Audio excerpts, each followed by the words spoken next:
Hey everyone, welcome back to my channel. For those who are new here, my name is Kelly and I am a physical therapist and I specialize in lymphedema, oncology, and women's health. Today we're going to do a reaction video where I watch an episode of TLC's My Feet Are Killing Me, where an individual named Ramon goes through the treatment process for lymphedema in his leg. And as a certified lymphedema therapist, I'm going to break down what I am seeing and thinking, my thoughts and opinions on how the doctors handle Ramon's condition, and also how I would treat or manage lymphedema. The purpose of this video is to give some insight as a medical professional, but please do remember that this is general education only, and if you have personal needs or questions, you want to reach out to your medical professional or doctor for more medical guidance.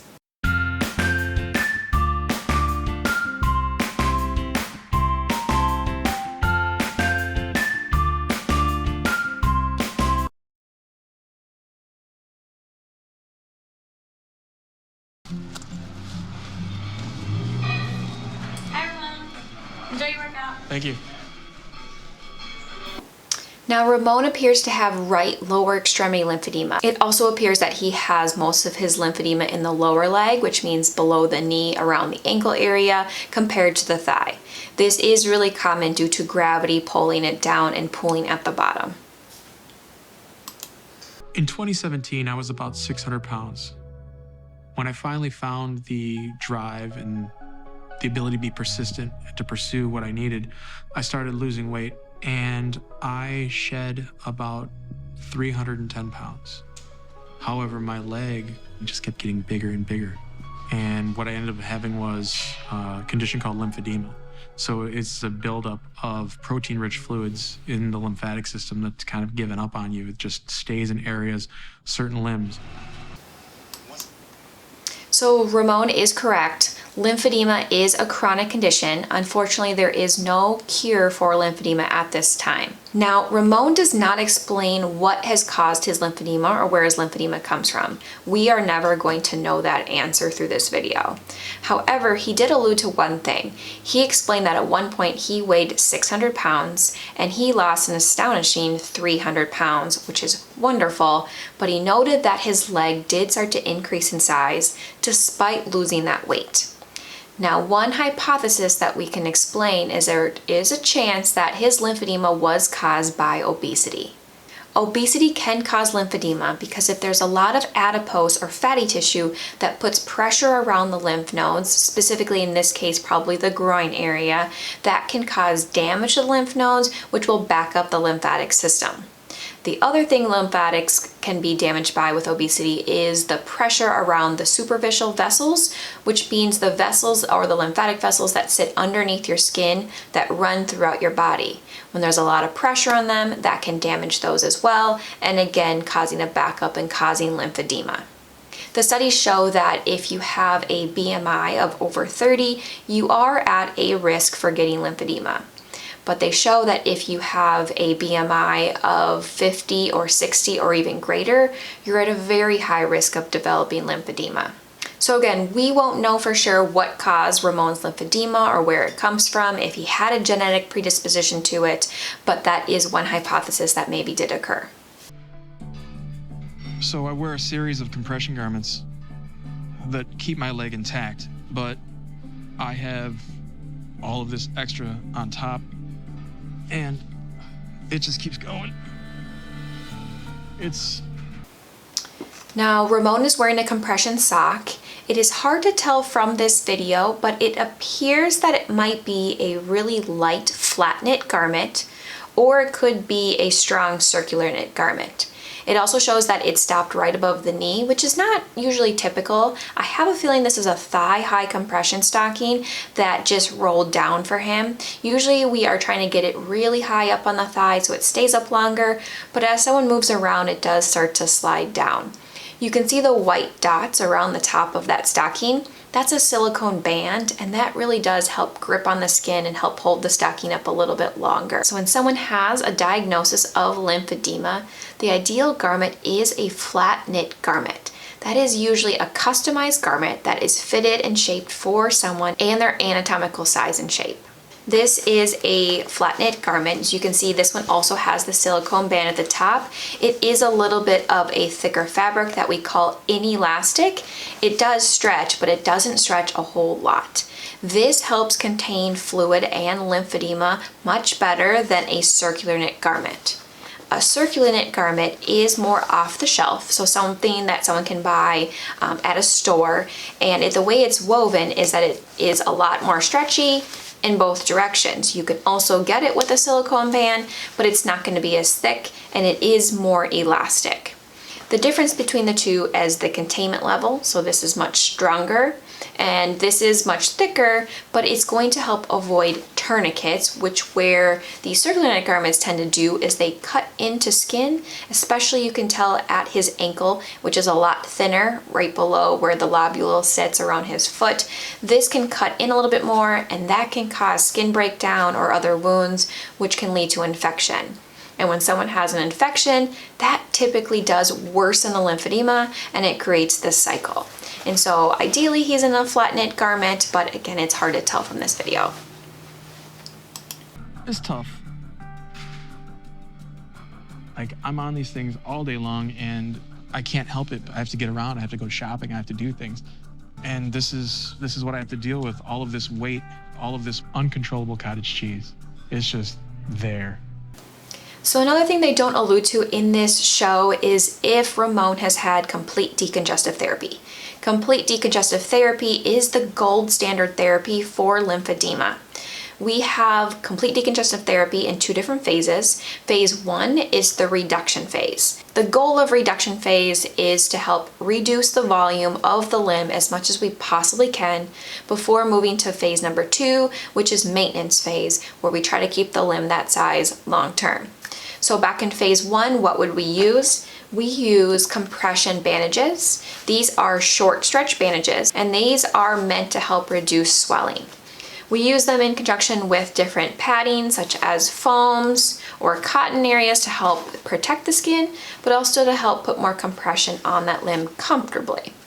So we use this for multiple weeks, and it will be done every day, either with a therapist like myself or on their own. We can teach someone how to do that individually. The other pieces of that phase 1 are manual lymphatic drainage or lymphatic drainage massage, and we also do exercises, and we also do skincare, so looking for any skin breakdown, making sure that we're focusing on hygiene to really help avoid any openings in the skin which can lead to infection.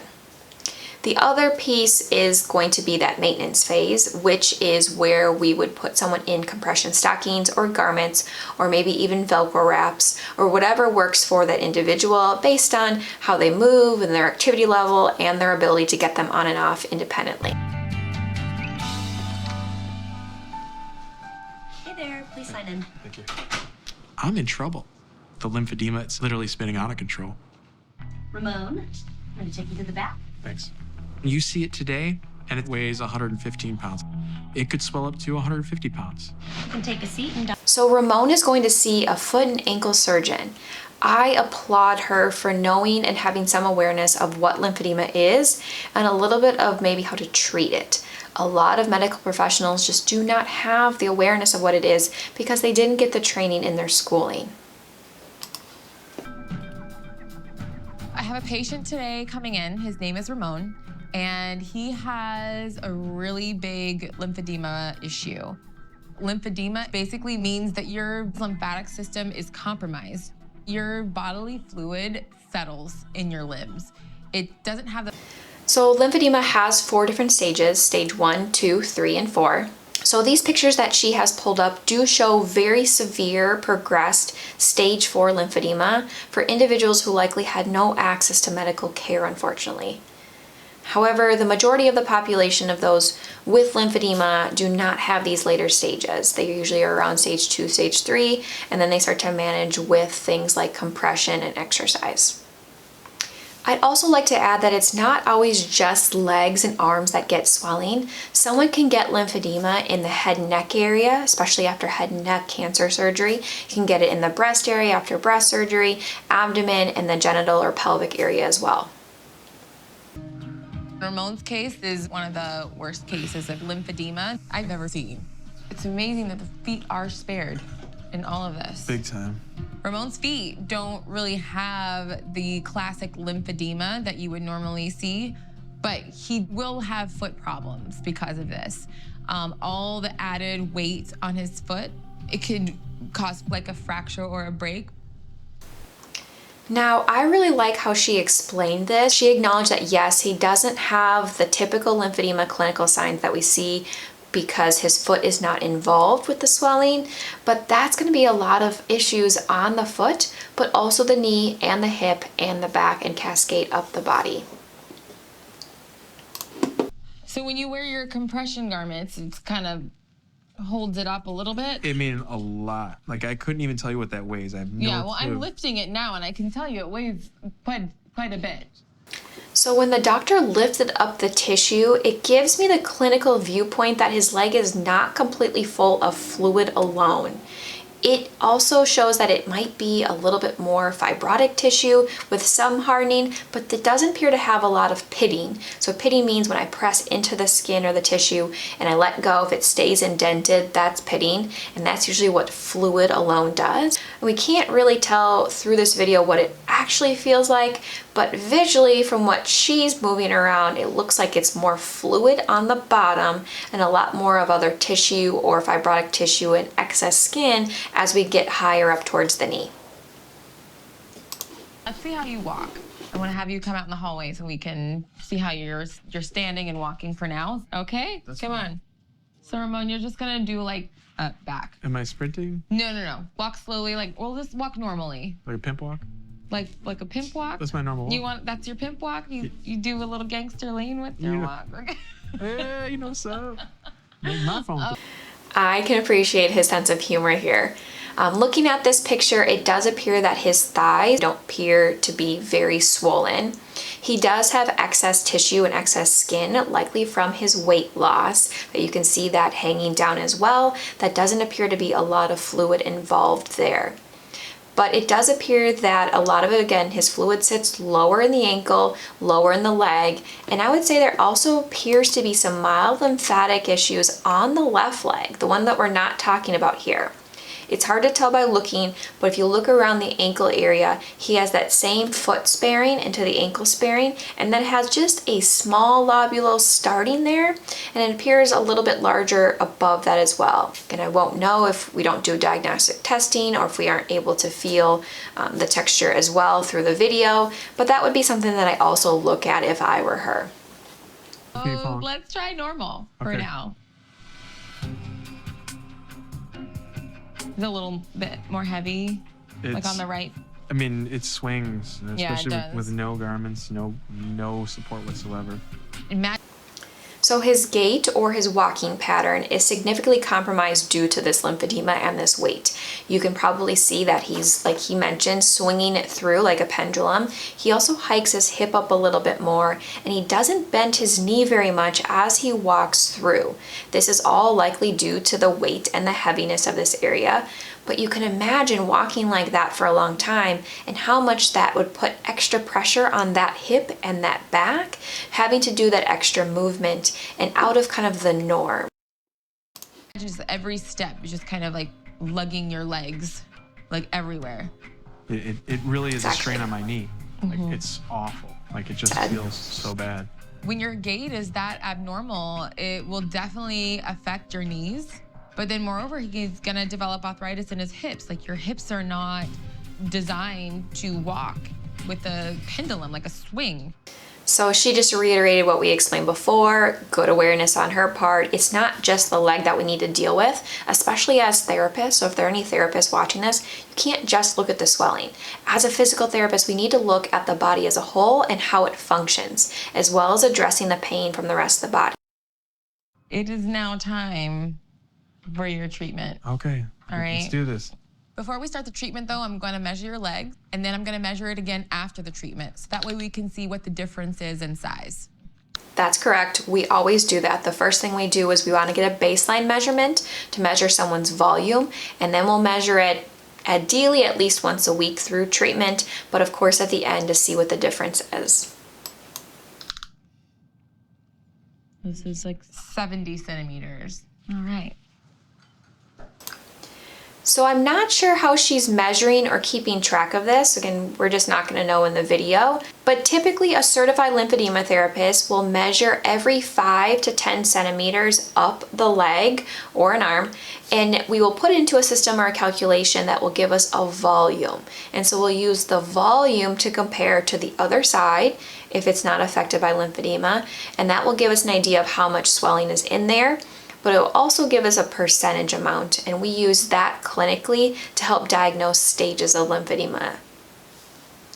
I'm gonna start him on the FlexiTouch sequential compression device. It starts at his toes, and it provides compression in segments all the way from his toes to his thigh. So what that does is essentially like training the lymphatic system to actually be stimulated and to draw the fluid back to where it needs to be. Okay, so yes, the FlexiTouch or their other pneumatic pumps, as we call them, are pieces of the puzzle, and they're great tools for someone in their toolbox. However, they're not the primary gold standard treatment for lymphedema. A lot of the research supports that complete decongestive therapy with compression bandaging, using those short stretch bandages and the padding, also with the manual lymphatic drainage and the exercise and the hygiene. That's gold standard. That's going to work the best to get someone to reduce. Yes, the pump works to help reduce or manage swelling, but if you think about it, you're only going to be in the pump for a short period of time a day. It's not going to contain the rest of the day. So we use that in phase 2, in the maintenance phase, as a tool that someone can do daily to help manage the fluctuations of swelling that they get day to day.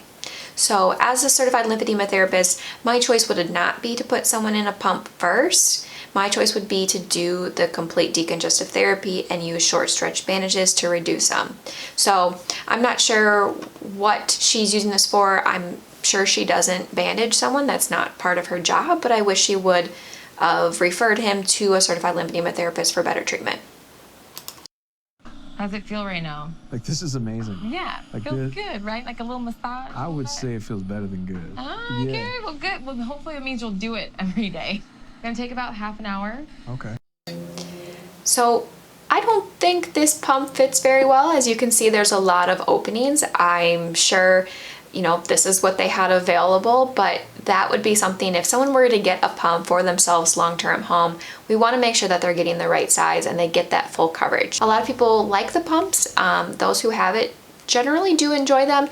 Usually someone will put it on and watch some TV and lounge with it on. They are a little bit bulky, as you can kind of see. They take a little bit of time to get on, but most people get used to them. They Velcro over itself, and like I said, it's a soft, almost massage-like pump. It's not really strong overall, and it gives the same pattern as we would do with lymphatic drainage. So when someone uses their hand and we do the massage, the pump does the same sequencing, which is nice again if someone doesn't have that assistance or doesn't have access to get those massages routinely. They can have a pump and then do it themselves daily.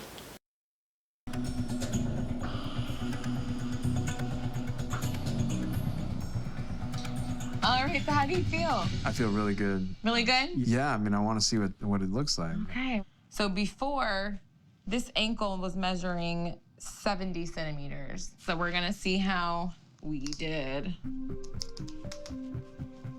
Come on now. All right. Now the only thing about this video is that it appears when she's measuring, she's using inches, but she's talking in centimeters. And I know it's probably not a big deal, and it's probably for the show, but I use a measuring tape every single day, so I know what they look like from afar. And so that's the only thing that's a little confusing to me. I just question, for the sake of this video, how accurate this is. Like I said, is she also just guessing on where she's measuring? A lot of times they'll just guess around the ankle, but when you're looking at volumes, you really want to be consistent on where you're measuring. So we really aren't going to know how accurate this number is about to be. So we're at 59. That's really good already. Really good. So if this is accurate, and I question that, 11 centimeters reduction is an amazing reduction, especially for 30 minutes. He's gonna start to use the compression device every single day for about 6 months. I promise I will.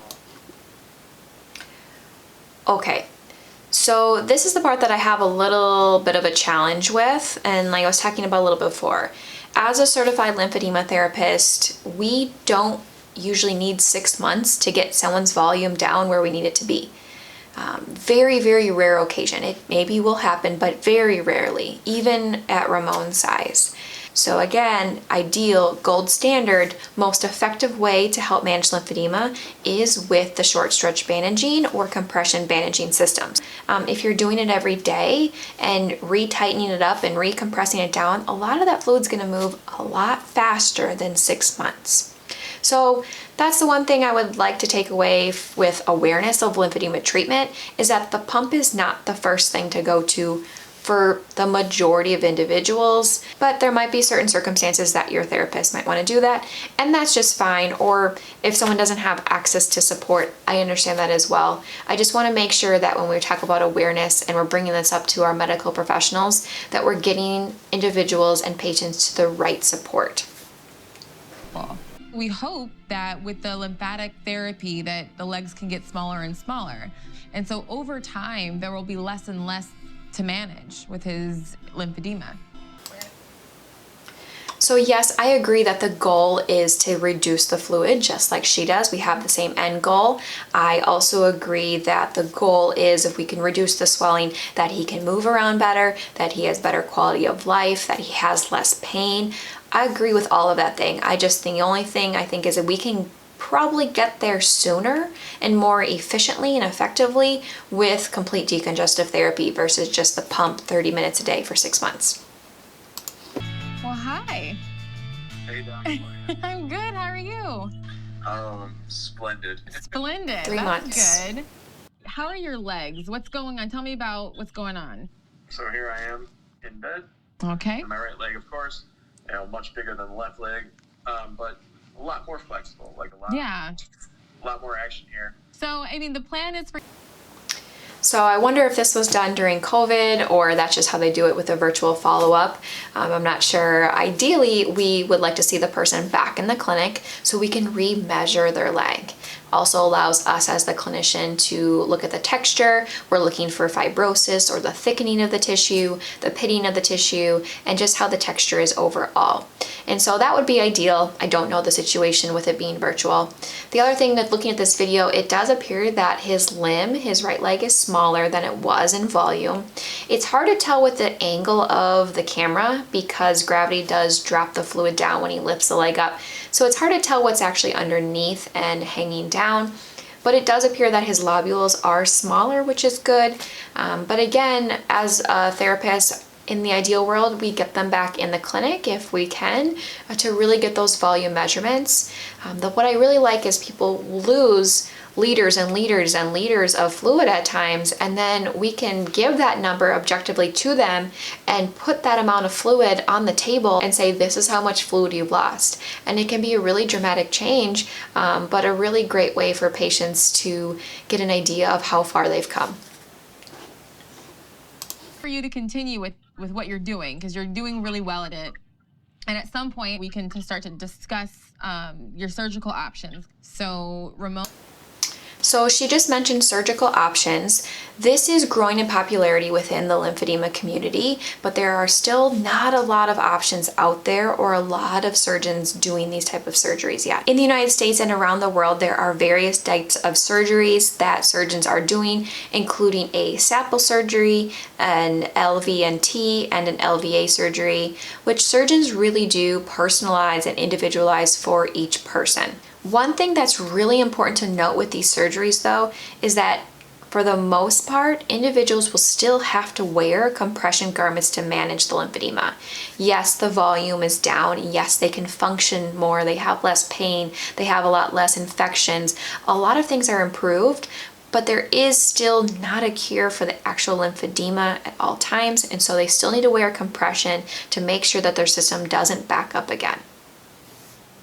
Has still a bit of fluid that needs to be drained. And then once that gets completed, Ramon's going to come back for surgery to make the skin folds a little bit more cosmetic. So that will come in. So she seems to be talking about removing excess skin or tissue for a plastic surgery rather than the lymphatic surgeries which I just spoke about. Will come in due time. Okay, sounds great. Alrighty, take care. So overall, I'm really happy that this program was put together. It helps bring awareness to what lymphedema is and that there is something we can do to treat it.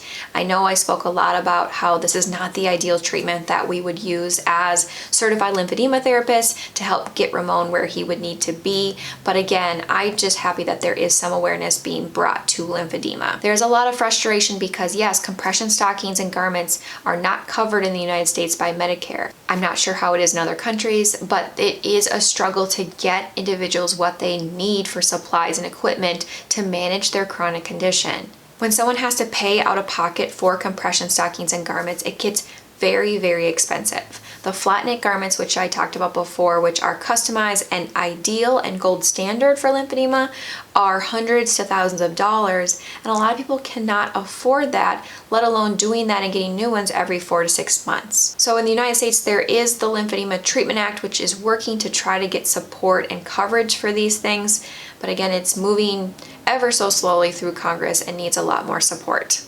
Overall, I hope you found this video helpful to explain the process and the mind of a certified lymphedema therapist.